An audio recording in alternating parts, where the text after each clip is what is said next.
Your daily reminder that a domestic terrorist, an Antifa thug, attacked an ICE facility with a rifle and bombs, and the left doesn't care. This was a white man with a rifle who copied inflammatory rhetoric from a politician as justification to wage his attack. And yet, what do we hear from the left? No calls for gun control, even though the terrorist used a rifle.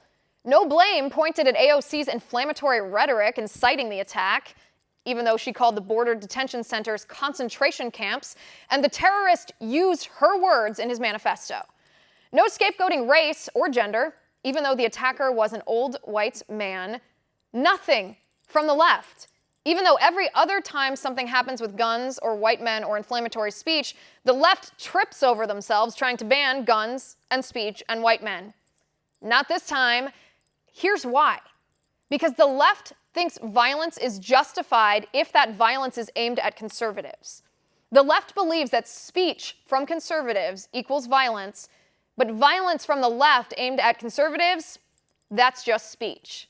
And before any leftist says, well, this attempted terror attack was an isolated incident or not representative of Antifa as a whole, liberal activist Shaun King called the terrorist a martyr. The Seattle chapter of Antifa wrote a glowing eulogy for this terrorist, likewise calling him a martyr, and saying, quote, "May his death serve as a call to direct action." And not a single Democrat 2020 presidential candidate has condemned the attack.